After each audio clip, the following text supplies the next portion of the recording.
Nos Estados Unidos, impeachment na passarela. No Brasil, carnaval nas cinzas. Em Nova York, miséria nas alturas.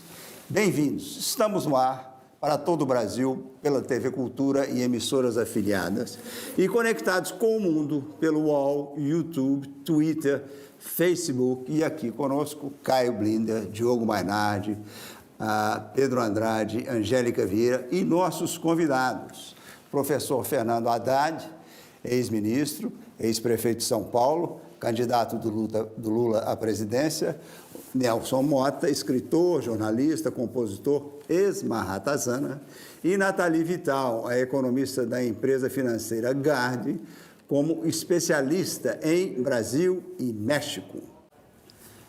Essa vai ser uma conexão um pouco diferente. Nós vamos começar com o professor Haddad e com o Nelson Mota, e no bloco seguinte vamos ter a Nathalie Vital. Professor Haddad, um prazer grande ter um petista nesse programa, isso é uma raridade. Petista, em geral, não gostava de participar dessa roda, não. Mas, olha, o presidente Bolsonaro foi eleito graças, em grande parte, a um ministro da Justiça dele, que era o juiz, que deu apoio e deu credibilidade, que ele prometeu acabar com a corrupção e acabar com o toma lá da cá, o aparelhamento do PT. E o Brasil hoje, a Lava Jato está quase extinta, a corrupção está de volta, a impunidade está solta. Qual é seu plano, professor, para acabar com a corrupção no Brasil? Bom, primeiro, uma satisfação estar aqui com vocês, podendo debater com o país temas tão importantes quanto esse. Como eu julgo um governo, qualquer administração, qualquer gestão? Eu julgo um governo a partir do momento em que eu observo as ações de fortalecimento das instituições que combatem a corrupção ou, o contrário, o enfraquecimento das instituições que combatem a corrupção. Por que eu digo isso? O governo é uma coisa muito grande. Eu passei pelo Ministério da Educação, eu passei pela Prefeitura de São Paulo. Essas estruturas são mega estruturas com alguns milhares de servidores públicos com muito poder e, às vezes, políticos inescrupulosos também. Se você agir no sentido de fortalecer as instituições, como nós fizemos, segundo o próprio ex-juiz Sérgio Moro, dando autonomia para a Polícia Federal, para o Ministério Público, fortalecendo a Controladoria Geral da União, o Tribunal de Contas, o Poder Judiciário, você está fazendo o seu dever de casa. E aí, cada um que responda pelos seus atos. Eu, aqui na Prefeitura de São Paulo, eu criei uma Controladoria Geral que desbaratou, em poucos meses, a chamada máfia do ISS, que recuperou alguma coisa como R$500 bilhão por uma cidade. Passei pelo Ministério da Educação, pela Prefeitura, muito tranquilamente, porque contava com os órgãos de controle. Agora, qualquer governante vai poder dizer não haverá corrupção no meu governo? Acho muito difícil alguém poder dizer isso dessa maneira.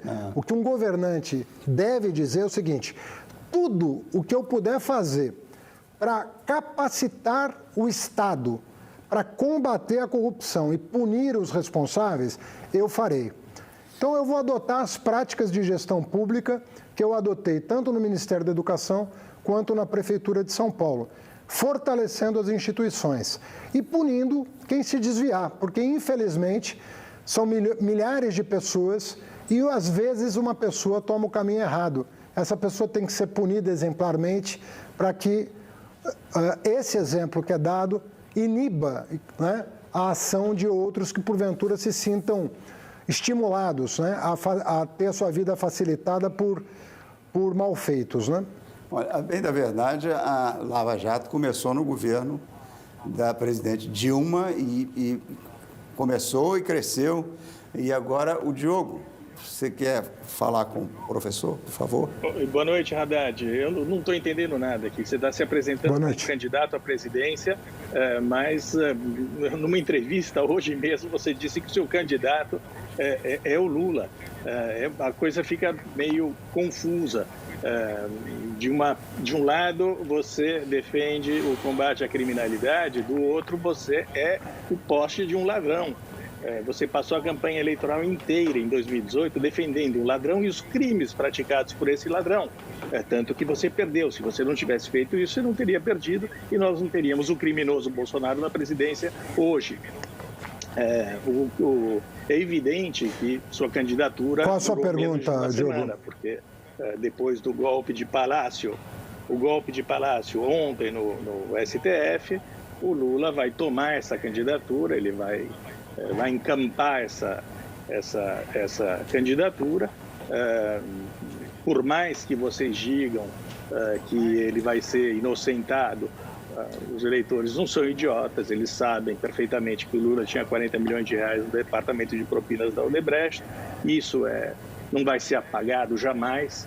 A ficha suja dele vai continuar pela eternidade.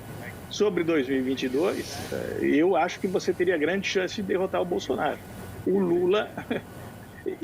se a disputa for entre esses dois, entre Lula e Bolsonaro, vou me atirar do 15º andar.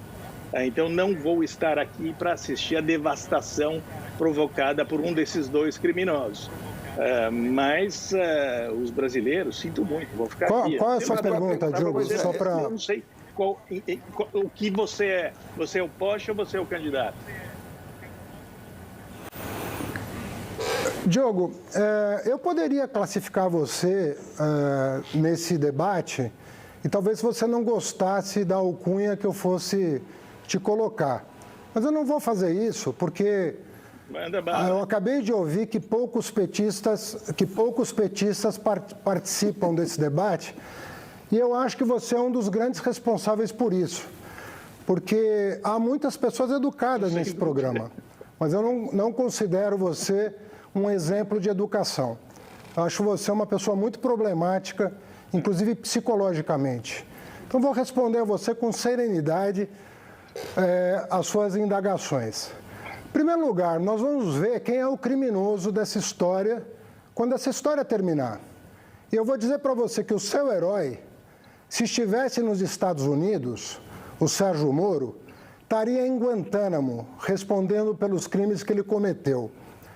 O Sérgio Moro não foi juiz, nem aqui, nem na China, nem nos Estados Unidos. Ele foi o líder de uma gangue que usou do Poder Judiciário para fazer política e para servir de escada para chegar ao poder. Ele imediatamente aceitou ser ministro da Justiça, denunciando as suas próprias intenções ridículas de querer governar o país a partir dessa mentalidade medíocre que ele tem, porque nem falar ele sabe. E talvez ele só tenha estudado para passar no concurso de juiz e olhe lá. Quando foi indagado sobre qual foi o último livro que ele teria lido, ele não soube dizer um título de livro que ele tivesse lido. Provavelmente só estudou para juiz. Armou contra o Lula, está sendo desmascarado, será desmascarado. Espera, será. Você já xingou aqui duas pessoas. Eu não estou te xingando. Eu estou respondendo a tua pergunta. Então, eu estou dizendo para você que o teu herói vai ser desmascarado. Eu estou dizendo que o seu herói será desmascarado pela justiça. E só não responderá pelos crimes que cometeu, porque, infelizmente, as mensagens foram obtidas por um hacker, embora tenham sido certificadas pela Polícia Federal. Mas ele será desmascarado e até 2022 nós vamos verificar quem é que vai ganhar a eleição, se nós ou se o Bolsonaro, em quem provavelmente você votou em 2018. O professor... Não votei. Não votei no Bolsonaro e eu já disse, eu me jogo do 15º andar. Depois do que você falou, eu me jogo do 19º andar. Olha aqui, eu não quero. Eu acho que dificilmente esse tipo de defesa. Eu espero que você se equilibre até lá. Eu tenho certeza que você pode procurar uma ajuda profissional, Diogo. E até 2022, eu tenho certeza que eu vou te ver em 2023 e vou provar para você que o Brasil vai estar no caminho certo. Mas não seja imbecil, eu também. Que argumento mais vagabundo. Olha aqui, espera. Mais uma ofensa. Eu quero saber se nós vamos manter esse tom que o Diogo impõe a esse programa, porque eu aceitei vir a esse programa de boa fé. Né? Eu tenho uma carreira, eu passei por vários cargos, eu não devo nada ao Diogo Mainardi, nem ele me deve. Agora, se o tom for esse, eu acho que nós vamos atrapalhar a vida do telespectador, que não espera isso. Então, professor, obrigado. Cultura. Obrigado, professor. Eu tenho minhas dúvidas se o ministro Sérgio Moro ia parar em Guantánamo, ele aqui ainda é herói. Mas eu acho que o Nelson Mota pode... Até o governo Trump, talvez. Ô, Nelson, Nelsinho, entra na conversa, por favor. Não há esperança. Esperança só para mim, que tem uma filha chamada Esperança. Porque o clima aqui é pavoroso. Se interessa dizer, eu tenho grande admiração e respeito pelo professor Haddad. Votei nele sem a menor convicção também, porque os erros do PT foram tão monstruosos, foram tão em série, que o PT se desmoralizou. Então, isso abriu o caminho para o Bolsonaro. É uma grande ilusão achar que se o Lula fosse candidato, ele teria ganho do Bolsonaro. Acho que não havia a menor condição. Se o Lula for candidato, estou fora. Agora, se o senhor for candidato, terá o meu voto. Olha aí. Está vendo, professor? E agora o Caio, você vai votar no professor também, Caio? Meu voto é secreto. Só se me levarem para Guantánamo e me obrigarem a dizer que eu vou votar. Eu não conto quem eu voto. Então pergunta aí, o que você vai fazer? Você está fazendo o quê? Professor Haddad, é o seguinte, nós estamos sofrendo aqui com o trauma do Trump.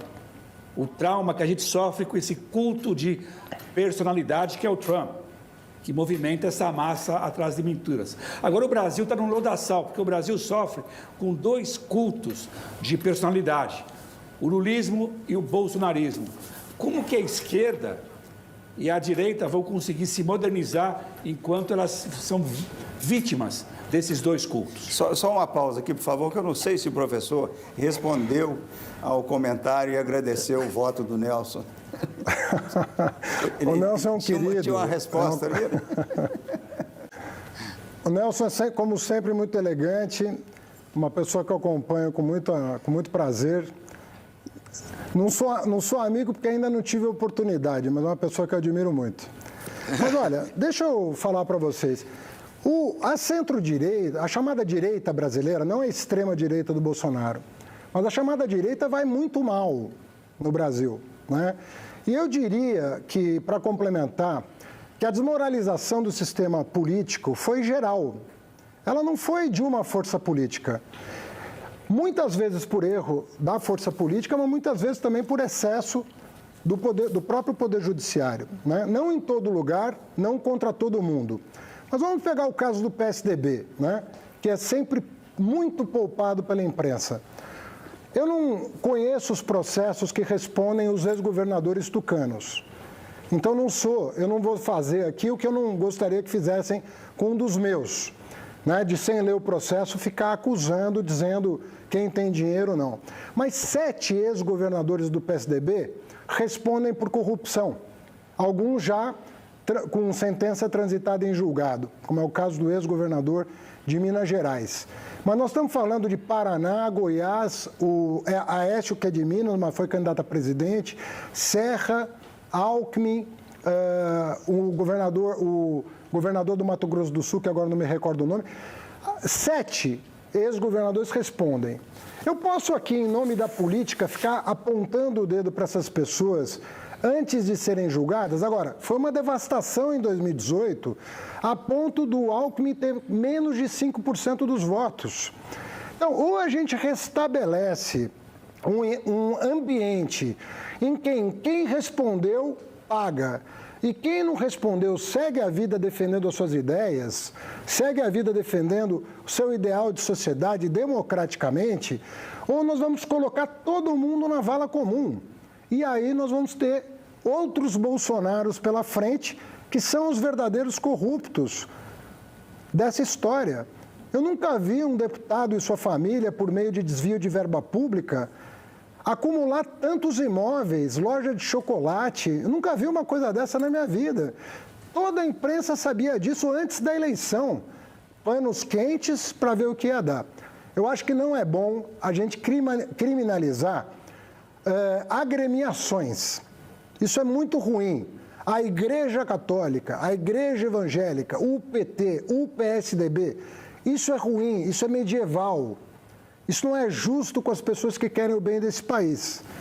Então, do meu ponto de vista, você nunca vai ver na minha boca a acusação contra um adversário, a não ser que tenha acabado o processo. Acabou o processo, paga e ponto final. Enquanto você não levar as últimas consequências, nós temos que preservar o sistema político. Eu disse que uma pessoa que tivesse feito o que ele fez, quebrado... Não, peraí, eu estou falando de coisas que já foram julgadas. Por exemplo, a quebra de sigilo... A quebra de sigilo da presidente da República, o Teori... Não,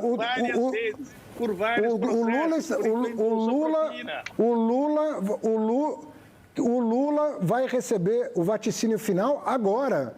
Nas próximas semanas, nós vamos verificar se ele teve ou não direito a um juiz imparcial. Maioli, você morou em países civilizados. Conversa com juristas desses países. Conversa com juristas italianos, franceses, americanos. Abre a tua cabeça um pouco. Todos os Para de... Lula foram para a cadeia. Todos os governadores tucanos que você citou deveriam estar na cadeia e vão ser inocentados vão para a cadeia? por causa desse golpe. Quem que você defende dos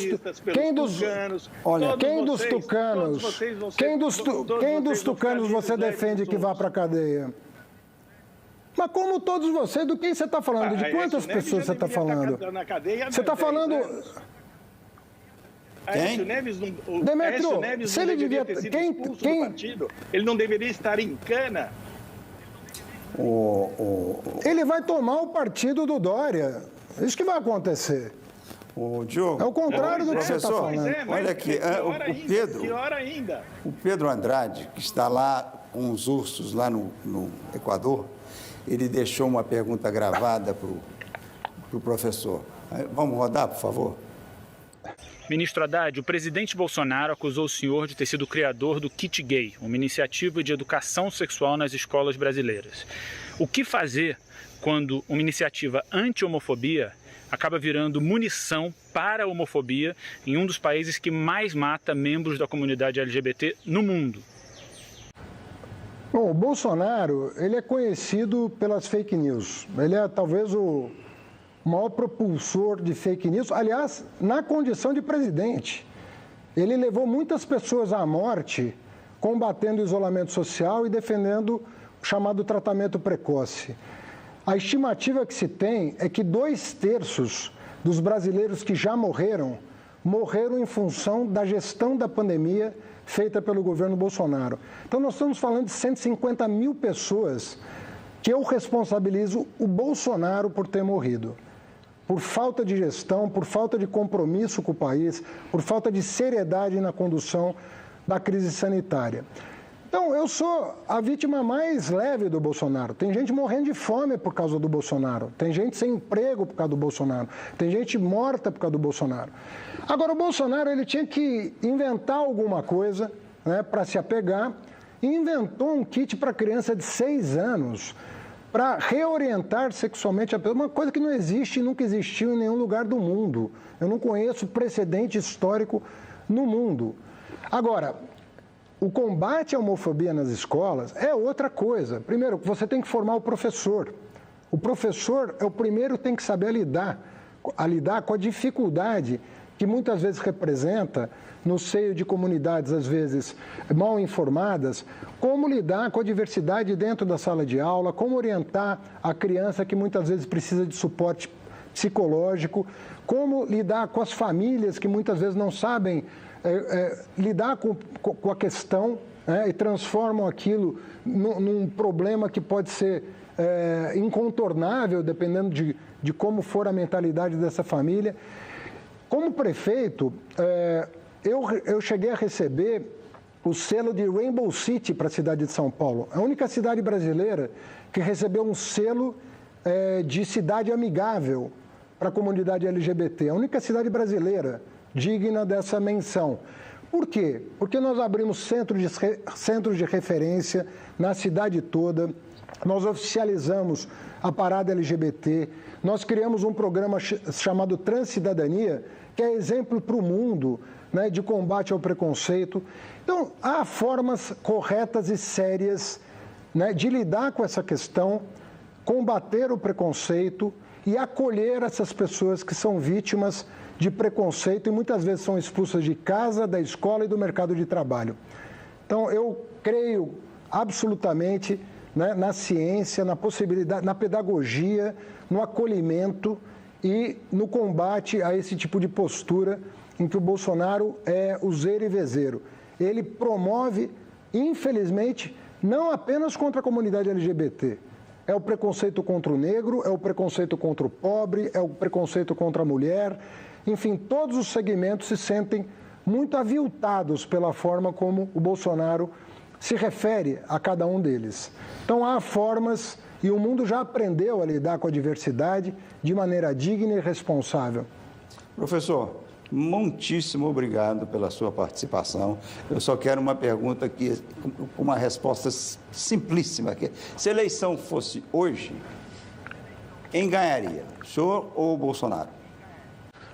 Olha, eu vou me fiar em pesquisas, as últimas que foram publicadas, né? Eu recebi uma da XP e uma da Atlas.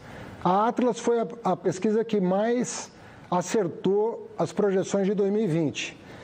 Pela Atlas, eu estaria 4 pontos à frente do Bolsonaro. E pela XP, eu estaria 2 ou 3 pontos atrás do Bolsonaro. Então, nós estamos em empate técnico e eu posso assegurar a vocês, nós vamos botar o bloco na rua e nós vamos virar essa página triste da nossa história, que é esse governo que comete tantas atrocidades e tantos crimes de responsabilidade. A gente precisa trazer um bolsonarista para essa mesa, mas a gente já tentou e nunca conseguiu. Estamos muito felizes que a gente conseguiu. Conseguimos trazer um petista. E agora a gente se despede mais uma vez. Muito obrigado. Nós vamos continuar com o Nelson e com a Nathalie no próximo bloco. E a gente se despede com o Pedro Andrade, num dos jardins mais bacanas de Nova York. Oi, Lucas. Hoje a gente veio até o MoMA conferir a Galeria de Esculturas.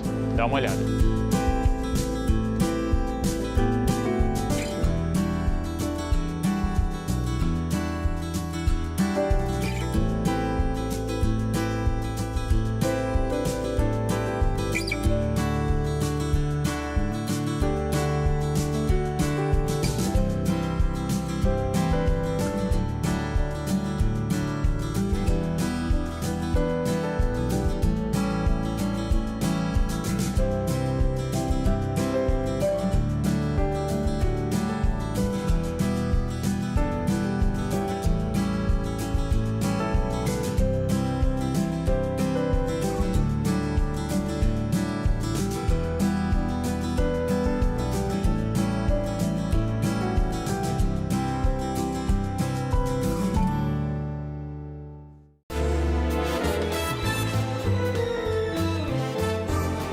Estamos de volta com Caio Blinder, Diogo Mainardi e nossos convidados, a economista Nathalie Vital e o colega jornalista Nelson Mota, escritor, compositor. Nathalie, muito obrigado. Prazer ter você aqui nessa Prazer, roda. Lucas. Olha aqui, minha dúvida é, você é especialista em Brasil, especialista em México, e qual é a parte mais difícil para você para explicar o que está acontecendo, primeiro para entender, depois explicar o que está acontecendo na economia brasileira? Qual o nosso ponto mais difícil? Eu acho que, antes de tudo, é um prazer estar aqui. Muito obrigada pelo convite. Acho que quando a gente pensa na economia brasileira, e isso tem sido tema de forma recorrente, é o link entre a economia e a política. né? Então, a gente tem visto aí eleições e, enfim, decisões do Congresso, tudo isso tem feito, no jargão do mercado, tem feito muito preço e são temas muito relevantes para a vida das pessoas, né? E economia, no final do dia, a gente estuda a relação das sociedades, né? Com a economia, enfim. Então, quando a gente leva isso para a política, fica um pouco complicado de explicar como isso impacta o nosso dia a dia. Por exemplo, a gente viu no primeiro bloco como vai ser uma prévia da eleição de 2022. E esse vai ser um tema muito relevante para a economia brasileira, porque no Brasil se tornou recorrente que de 4 em 4 anos a gente tem um plebiscito para que lado que a gente vai. O que não faz o menor sentido. Do ponto de vista de desenvolvimento social, desenvolvimento econômico, isso é péssimo, já fazendo um link, porque a gente se acostumou a ver que no primeiro dia de governo, o novo governante, ele começa a ver o que ele vai desfazer do governante anterior. Isso é péssimo, isso é reflexo do personalismo que a gente tem na política brasileira. Então, como vocês bem podem ver, são conceitos de economia política que a gente acaba trazendo para a economia. O personalismo vis-à-vis as instituições é algo muito importante na economia brasileira e a gente eu sempre brinco com a minha família, enfim, meu irmão, que a gente fica construindo Batmans e Coringas o tempo todo, que um só existe porque o outro existe. Então, enfim, a gente viu aqui no primeiro bloco o que está acontecendo e a sociedade fica no meio disso. E a gente, no final do dia, precisa de quê? De políticas bem desenhadas, de discussões fundamentadas, votar em planos de governo, votar em políticas bem-sucedidas. O único ponto positivo do Brasil está atrás da curva, né, que a gente também tem esse jargão no mercado financeiro, no que concerne a desenvolvimento econômico, é o fato que a gente não precisa inventar a roda. A gente já sabe mais ou menos as receitas que deram certo. E a gente tem muitos problemas. Agora, com a pandemia, os problemas são ainda maiores. Desafio fiscal, busca por igualdade de oportunidade. Enfim, a gente tem uma série de objetivos na vida, na política de modo geral. E, enfim, isso tudo linka diretamente com a economia. Então, eu acho que esses links da economia com as outras disciplinas, eu acho que é o principal ponto que é difícil de explicar. Ô, Nelson, você já conhecia a Nathalie? Sim. Já conhecia? Conheço sim de longe, muito prazer em conhecer pessoalmente. E agora você tem alguma... Nós nos conhecemos pessoalmente já, Nathalie, não? Não tive esse prazer. E você agora pode começar com uma pergunta para ela. Eu vou começar. Eu acho que esse desastre econômico do governo Bolsonaro, que a pandemia serve de pretexto para tudo também, auxílio emergencial, tal, e as consequências ninguém avalia isso agora que tem que abrir o cofre e gastar dinheiro sem saber de onde. Até onde vai durar isso? Agora vem um novo auxílio emergencial, 200, aí o Congresso vai aumentar para 400. Como é que você vê essa situação específica? Eu acho que esse é mais um exemplo do que aquilo que a gente estava conversando. Como, de modo geral, as políticas públicas, elas são feitas muito no achismo, e isso não é deste governo. A gente vê, esse é um vício. Muito no achismo e não em desenhos bem-sucedidos de políticas públicas. A gente tem aí todo um ramo da economia, enfim, eu sou do ramo de macroeconomia, mas também tem o ramo da microeconomia, e nós temos vários especialistas no Brasil que estão prontos a ajudar. Economia, o pessoal muito dedicado à educação, o pessoal dedicado à saúde. Enfim, a gente tem excelentes programas no Brasil. O Bolsa Família é um programa muito bem desenhado. É um programa que pode ser melhorado. A gente tem algumas políticas públicas no Brasil que não são boas. Não é que não são boas, elas não são o que a gente chama na economia de focalizadas. Focalizar é você ver o problema e conseguir endereçar esse problema.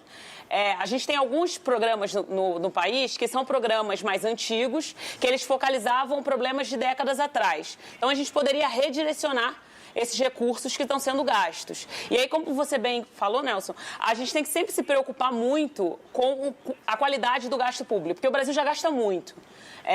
Para níveis de países emergentes, a gente tem um endividamento, enfim, que é incomparável. Então, a gente não pode se dar o luxo de gastar mais. Por quê? E aí, esse também é um link, fazendo com a primeira pergunta, é muito difícil de explicar. Por quê? Porque, no limite, as pessoas falam, não, o governo pode gastar mais. Mas por que ele não pode gastar mais? Ele não pode gastar mais porque isso se reflete em coisas ruins para a sociedade, como inflação, uma taxa de juros mais elevada, enfim. Tudo que vem a reboque disso que nós já vimos aí ao longo da década de 90, por exemplo, a década de 80 e 90, como foi difícil vencer esse monstro da inflação. Nós conseguimos, temos essa conquista, yes, mas a gente tem que continuar evoluindo.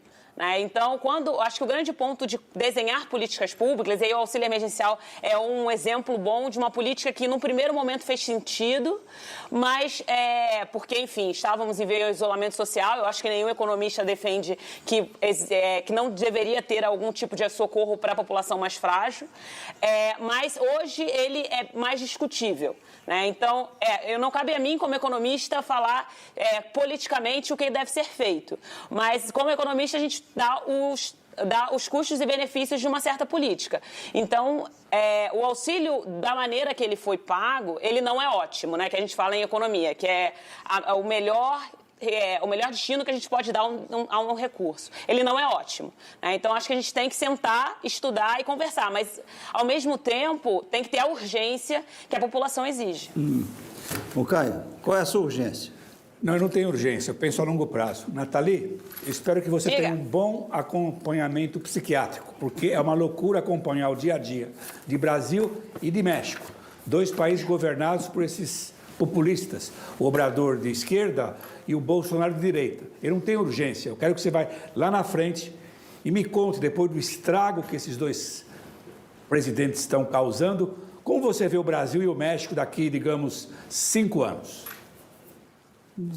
Então, Caio, eu acho que o ponto aqui quando a gente olha Brasil e México daqui 5 anos, eu acho que faz um link direto com a primeira pergunta. Quão fortes estão nossas instituições? As instituições estão sendo testadas. Eu gosto sempre de usar o exemplo da economia americana, que elegeu um presidente que era fora do establishment político. E como é que isso funcionou? A economia americana, ela tem instituições muito fortes, fortalecidas, são instituições centenárias. Então, a gente viu que, enfim, o presidente começou seu mandato, terminou seu mandato, passou seu mandato para o presidente seguinte e tudo continuou lá, Suprema Corte, enfim, tudo continuou funcionando mais ou menos da mesma forma. A gente tem todo um ramo da literatura econômica que defende, que estuda a força das instituições e como elas são importantes para o desenvolvimento econômico. Então, países emergentes, Brasil e México estão nessa categoria, são países que as instituições são um pouco mais frágeis. E aí, quando a gente pensa no Brasil daqui a 5 anos, no México daqui a 5 anos, eu acho que é diretamente ligado ao quão forte a gente acha que as nossas instituições vão estar até lá. Acho que nós tivemos alguns exemplos muito positivos, por exemplo, a Anvisa, ela manteve sua autonomia, enfim, conseguiu lá aprovar as vacinas com o seu rito, enfim, teve que acelerar um pouco, mas com o seu rito. E a gente tem alguns outros exemplos que não são tão positivos. Então, a gente tem que ficar aí sempre nesse mantra, de fortalecimento das instituições, que é uma coisa, que é um ponto muito importante para o desenvolvimento econômico como um todo. Ô, Coringa, você é Coringa ou é Batman, cara? É o Robin. Pois é. O Robin. Não sei se o Diogo é... Eu estou em dúvida aqui, Nathalie. Depois não falei de você. Que o Haddad disse que eu sou louco. Você me comparou ao Coringa? É isso mesmo? Não. Foi alguém que te falou que era Coringa ou Coringa ou Batman. Eu digo que você é o Robin. Ele é o Robin. Pois é, a Nathalie falou, como nós vimos no primeiro bloco, o Brasil é dividido entre Batman e Coringa. Pois é. Eu quero ser o Batman. Não. Não, tá tudo certo. Então diga aí, Diogo. Conversa com a Nathalie. Obrigado. Não. Eu me engancho à pergunta do Nelsinho. Quando você estão tentando aprovar um novo Corona Voucher com um crédito extraordinário, que eles chamam de extra-teto. Quando você ouve essa expressão, extra-teto, você fica com qual o impulso? O teu primeiro impulso é vender tudo que você tem, trocar todo o teu dinheiro em dólares e enfiar debaixo do colchão? Ou você acha, ainda confia, acredita que o Paulo Guedes possa segurar o apetite predatório pré-eleitoral dessa gentalha bolsonarista, centrão e o diabo a quatro? Então, Diogo, eu sou uma eterna otimista, né? Então, vamos lá. Gastos extra-teto, eles foram previstos na emenda constitucional, né? A gente já teve alguns eventos nos quais foram necessários fazer algum gasto extra-teto. Enfim, uma pandemia na proporção que nós estamos vendo não era algo que foi projetado lá atrás quando o teto foi desenhado. Por isso que a gente fala sempre que é importante desenhar bem a política pública e também ter as cláusulas no qual a política pública não vale mais tanto, né? Então, o ponto de fazer créditos extraordinários, para mim, não é um problema.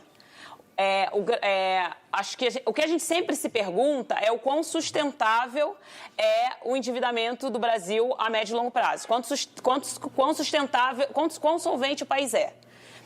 Se a gente começa a falar de um programa de renda mínima fora do teto, sem racionalização de medidas, a gente vai ter que começar a fazer cálculo de custo e benefício vis-à-vis o que vai acontecer com as variáveis macroeconômicas do país como um todo. Porque se a gente se os agentes econômicos começam a entender que o governo é insolvente, o que vai acontecer? A gente vai ter uma pressão no câmbio, uma pressão na curva de juros, o Tesouro, que é, enfim, quem banca essa história toda, não vai conseguir se financiar no mercado, porque o Tesouro tem que ir diariamente ao mercado se financiar.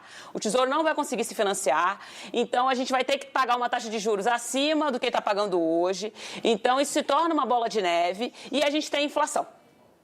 Nathalie, eu quero te saber o seguinte. Lucas, posso dar uma pequena parte? Pode dar. Pequena parte. Claro.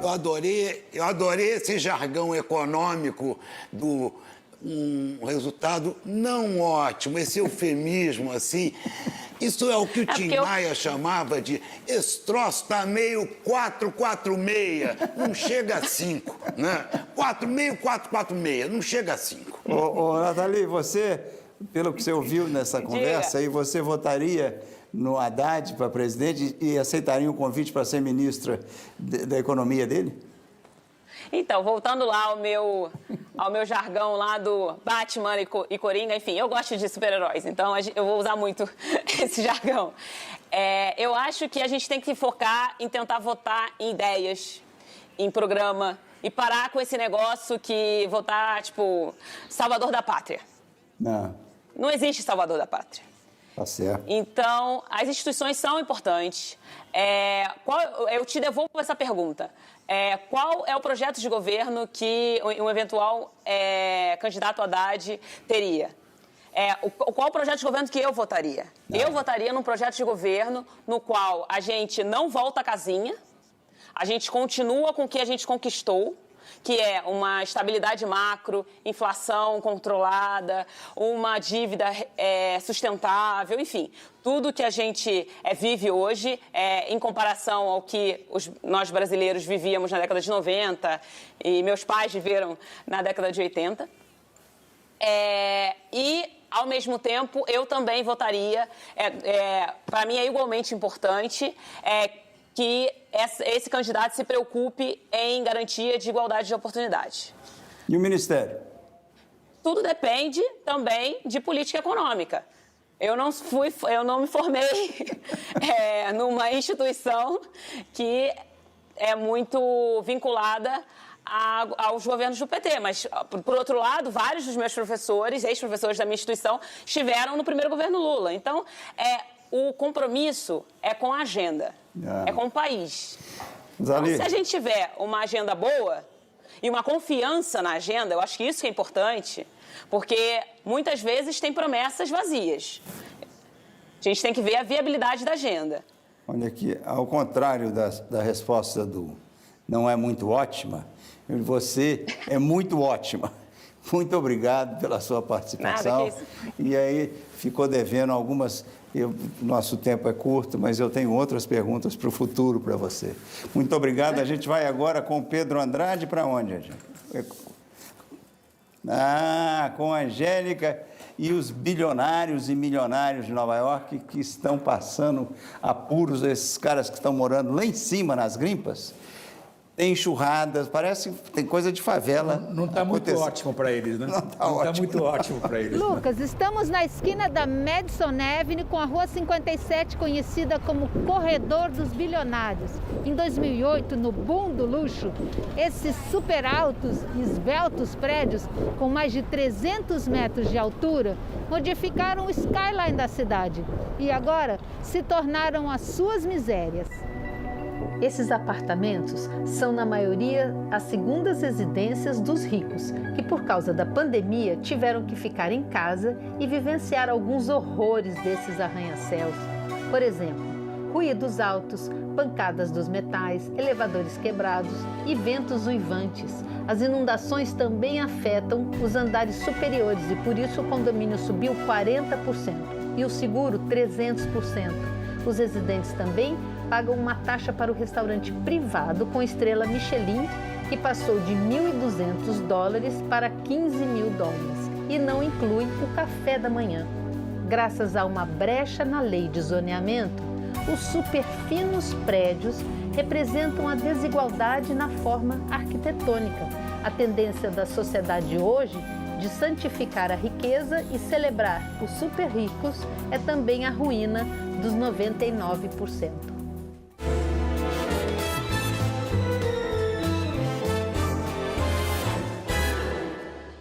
Da noite, aqui na TV Cultura. O que você... Olha, antes de chamar nosso convidado Nelson Mota, eu quero mostrar para vocês essa tela linda, essa paisagem aqui. É de verdade. Você se prestar atenção, vai ver. Tem duas charretes andando ali atrás. A Angélica disse que tem leão marinho fazendo ginástica ali. Tem gente patinando no gelo. Eu não tô... O dia está fantástico, né? Mas, enfim, a gente depois, quando achar o cavalinho, a gente mostra para você. Agora nós estamos com o Caio, o Diogo, a Angélica, o Pedro, à distância, e o Nelson Mota, uma pessoa muito querida desse programa, e nosso, pessoalmente. Saudade sua, Nelson. É sempre bom ter você por perto. Saudade de vocês também. Lucas, sabe que eu me lembrei hoje, agora, nesse tumulto da gravação, a nosso primeiro Manhattan Connection, que gravamos o programa inteiro e no final o diretor americano falou: olha, desculpa, não gravou nada. Lembra? Eu lembro. O nosso início. Eu lembro, foi o cara do áudio que pisou no botão. Na chave. Que não apertou, não botou para gravar. Não, ele pisou numa chave e a chave desligou o áudio. E a gente resolveu... E tivemos que gravar tudo de novo. E eu falei, não vamos para pausa no café. E se for para o café, vai ser uma broxação danada. Vamos começar agora. Roda tudo, rodou. Ficou melhor que o primeiro. E ficou melhor que o primeiro. É isso mesmo. Agora, Nelson, você foi... Não desejo a mesma coisa para hoje, não é necessário. Há um risco, mas não... Olha aqui, você foi pioneiro, cara. Você sacou que esse negócio, antes da pandemia, você tinha sacado que trabalhar era de casa. E você bolou aquele programa de música... É claro! E o negócio deu certo. Em casa com o Nelson Mota, sucesso na Globo News, tudo em casa. É um sonho, aqui em frente ao Mar de Ipanema, feliz da vida, com o gato passando no meio da sala, trabalho de shortinho o dia inteiro. Hoje botei até uma bermuda em sinal de respeito pelo Manhattan, mas estou descalço, esculachado. Assim é que é bom. Assim é que você fica natural, à vontade. Lucas, me pensei numa coisa aqui, um tema importante, que eu vi concordei com o Bolsonaro. Uma das primeiras vezes foi assim, que essa campanha tá fora Bolsonaro. Ele falou, tá bom, mas para botar quem? Essa é a questão. Essa é a questão. Primeira vez que eu concordei com ele. Porra! O Mourão pode ser pior ainda, né? E se for o presidente da Câmara não pode nem assumir, porque é réu. Olha que vergonha, pô. Outra coisa... O impeachment Bolsonaro sozinho não é a solução. Olha aqui, você publicou um livro com um título genial, que eu acho que a gente nem pode falar na cultura o nome do título do seu livro. A gente já botou até o livro aí na coisa. Não, mas... Pode? É permitido falar? Eu falo em todo lugar, falo em emissoras católicas, tudo. Isso é uma velha expressão portuguesa, né? Para dizer que a pessoa tem sorte. É uma coisa familiar, não é orifício anal, é de cu pra lua, é brincadeira ali. Olha, modestamente, o livro é um baita sucesso e ninguém liga para o título, né? Teve muita discussão na época, eu fiquei com medo no começo, discussões com a editora, com amigos, tudo. Aí falou, pô, uma pessoa que se chocar com esse título tão ingênuo, certamente não vai gostar do livro. Então, está dispensado. Tudo que você fez... Por enquanto, todo mundo está aceitando numa boa. Tudo que você fez deu certo. E você disse que você... É por isso que você nasceu de cu pra lua. Mas que você escreve no seu livro que o maior sucesso é a Drica. É a minha mulher maravilhosa. Conheci saindo do hospital, todo ferrado, estrupiado, mal andava, tudo. Essa mulher maravilhosa apareceu na minha vida quando eu já tinha encerrado o expediente completamente e foi uma grande força nessa pandemia. Foi um prazer ficar em casa com ela. Caio.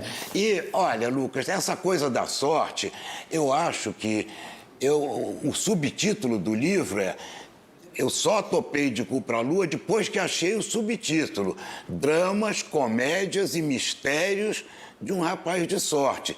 Tem muito mistério nisso, tem muito drama também. Dramas terríveis que eu passei.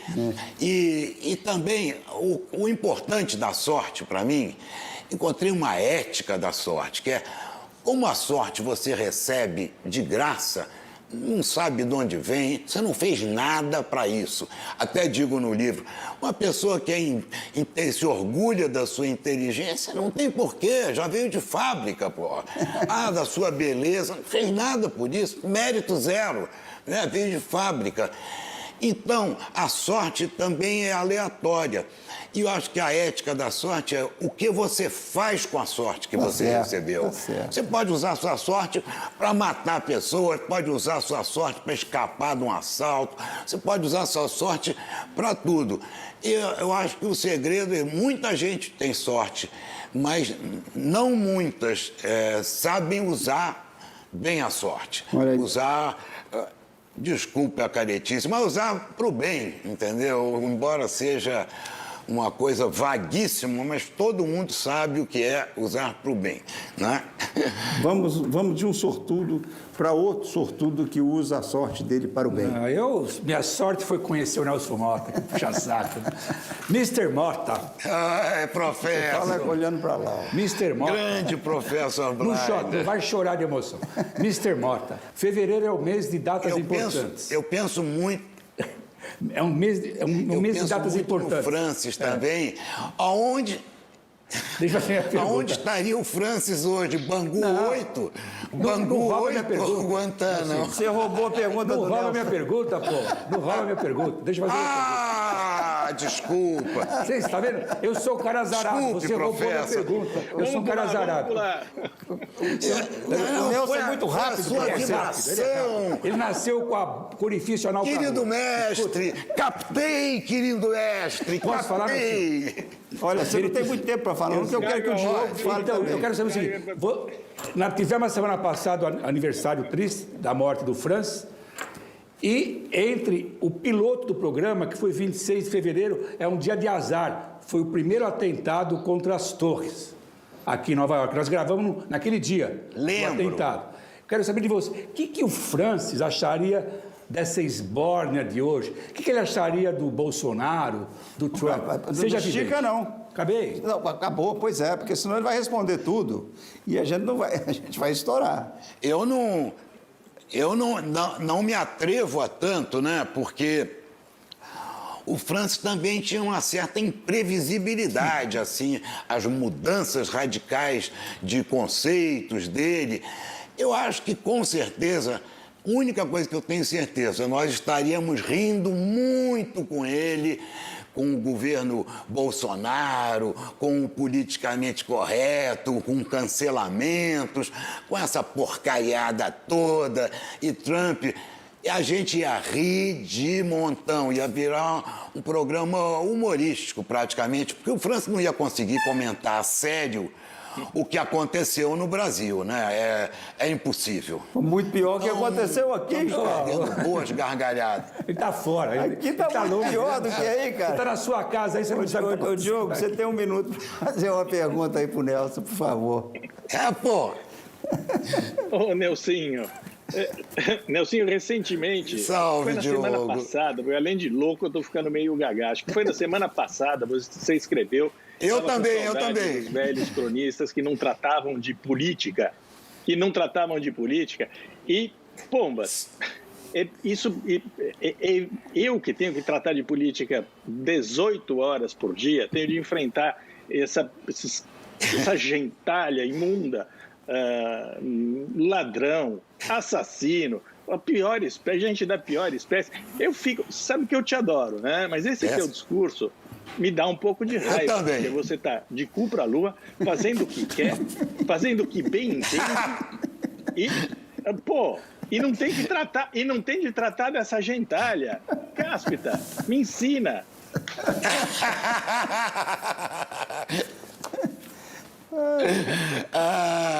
Diogo, isso aí é uma desculpa para mim, porque atualmente no Brasil a política é assunto de colunista de flores, de animais, de criança. Todo mundo só fala de política porque é um escândalo por dia, é uma barbaridade por dia.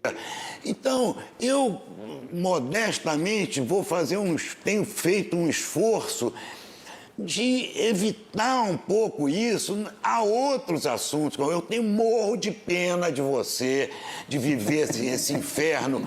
Meus amigos que trabalham, repórteres de política, coitados, eu vivo dizendo para eles: vocês têm que exigir um adicional de insalubridade. Ficar naquele congresso o dia inteiro é insalubre, né? Então eu tenho muita pena agora no dele, subterrâneo do público em geral. Então, Agora no subterrâneo, no Congresso, no meio dos ratos. São os ratos metafóricos com os ratos físicos reais, né? Estamos chegando a uma perfeição de metáforas, né? Uma coisa de louco, Diogo. Tem samba da vacina, então? Olha, antes... Eu parti aqui... Vai ter samba da vacina do Simoninho? Você tem certeza? Então, Nelson, em sua homenagem. Eu tô...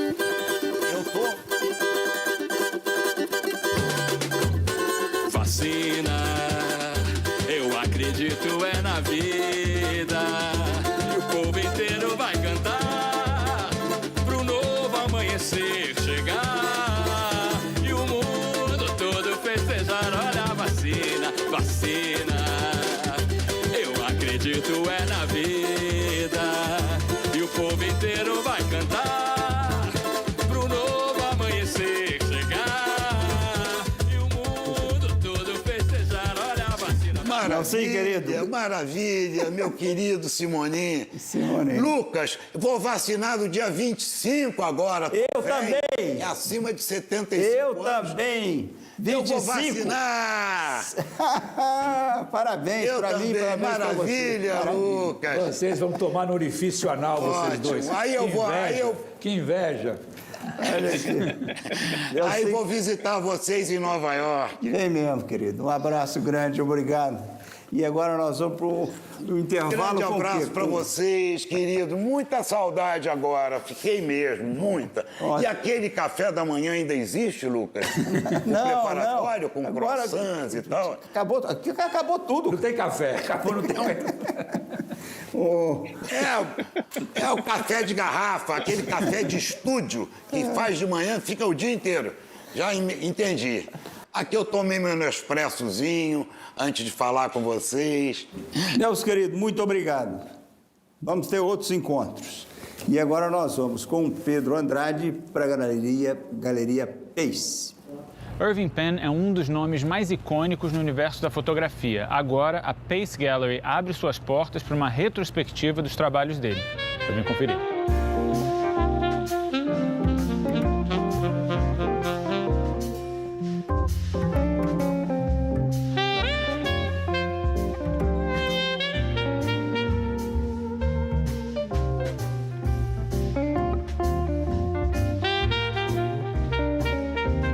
Irving Penn nasceu numa família russa em Nova Jersey e desde pequeno estudou pintura. Sua paixão por fotografia veio mais tarde, quando ele foi chamado para fotografar a capa da Harper's Bazaar.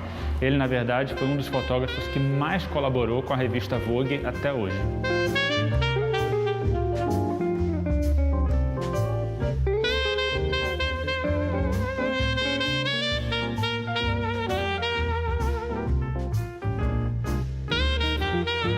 Apesar de suas fotos mais conhecidas terem sido feitas para publicações de moda, essa mostra deixa claro que ele era muito mais eclético que isso. Aqui a gente encontra obras feitas entre 1939 e 2000 e uma série de imagens nunca antes expostas. Além da fotografia, Irving Penn também estudou pintura, escultura, desenho e design.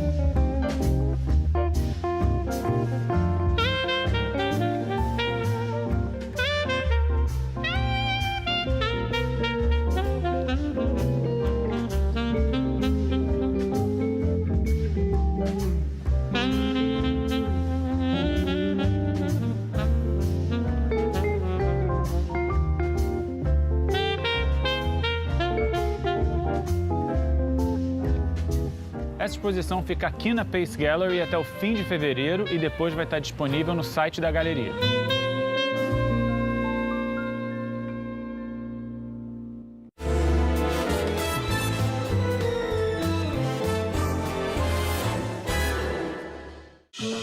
É cultura. Estamos de volta quase sozinhos. Isso é uma raridade. Caio, Diogo, Angélica e o Pedro à distância. E agora nós temos um presidente enfrentando um segundo julgamento no Senado.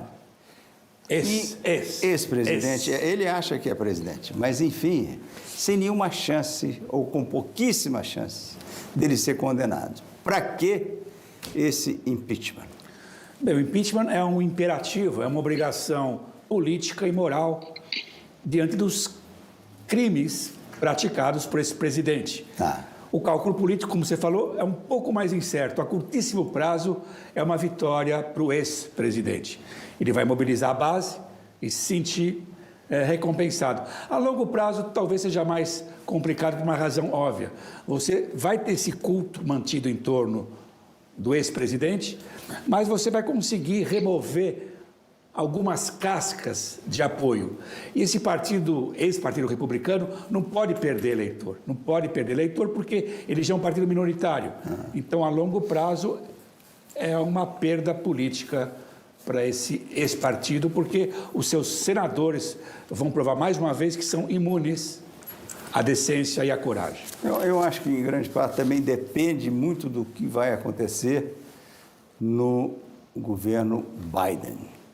Agora, Diogo, você sabe, por causa de houve um corpo a corpo do Batman com ouvi dizer, correm rumores. Com o Coringa. Coringa. E depois, isso consumiu um pouco mais de tempo, então esse bloco vai ser mais curto.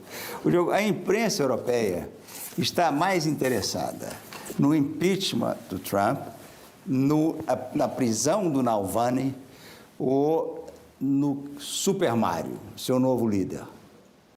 Super Mario representa uma guinada no mundo, não só na Europa. Ele conseguiu reunir em torno dele todos os partidos, direita, esquerda, Berlusconi, a Lega, que até outro dia paparicava o Bolsonaro, virou de um dia para o outro europeísta. O Mário Draghi representa a vitória da seriedade, da competência sobre o populismo mais rasteiro. Esse daí, do Trump, do Bolsonaro, do Lula. É uma novidade nesse mundo pós-pandêmico que vai ser importante para todos nós e acho que vai dar muito certo. O Biden também faz parte desse mundo pós. Agora, o Super Joe. Vou deixar você fechar esse bloco, porque é mais ou menos, você é uma referência na medida. O que você acha que é um insulto maior? Ser chamado pelos bolsonaristas de nanico ou de comunista, que ele chamou comunista... Comunistinho. É de comunista. Nanico ou comunista? Estou à altura da resposta, né? Bem, eu sempre fui nanico e nunca fui comunista. Né? Logo, eu vou criar aqui a Internacional dos Nanicos. E eu conclamo todos os comunistas, ex-comunistas e anticomunistas a univos todos vocês, porque contra essa baixaria que é insultar os baixinhos. Quem que foi chamado de nanico e comunista pelos bolsonaristas? O Netinho, que eu acho que é o insulto pior, ser chamado de Netinho do que de baixinho, de nanico ou de comunista. Nós chegamos no final. Ele está sendo chamado de bolsonarista também. Eu prefiro ser chamado de comunista. Comunista, nanico, mas viva os nanicos. E chegamos no final. Antes da Angélica Vieira, nós vamos queremos agradecer a TV Universo, filial da TV Cultura no Rio de Janeiro. Agora a Angélica explica o que é febre de cabana. Muito obrigado, até a próxima. Lucas, chegamos ao ponto daquela irritabilidade claustrofóbica, que chamam aqui de cabin fever, uma febre por ficar muito tempo enclausurado, sem sair da toca, devido às condições climáticas e agora também à pandemia. O que fazer? Venha passear aqui no Óculos, com bastante espaço para andar, e aproveite para chamar os amigos, como fazíamos antigamente. Com máscara dupla e distanciamento seguro, aqui você pode fazer uma boa caminhada, alongar as pernas e, se estiver animado, patinar no gelo. Qualquer atividade que dê uma gratificação instantânea. Satisfaça suas vontades. Experimente algo novo no novo mercado da Gansevoort. Ladies and gentlemen. Numa tradição de 135 anos, a marmota Phil, que viu a sua sombra, previu que teremos mais 6 semanas de inverno. E quem pode nos aquecer é uma estrela portuguesa brasileira, aniversariante apropriada para o carnaval. Carmen Miranda chegou em Nova York em 1939 com 30 anos para se apresentar na Broadway, a caminho de Hollywood. E em um ano já era capa de todas as revistas. Sua imagem e sua voz, com sotaque e milapropismos, fizeram a sua marca registrada. Sim. Ai, can see. That's you for me.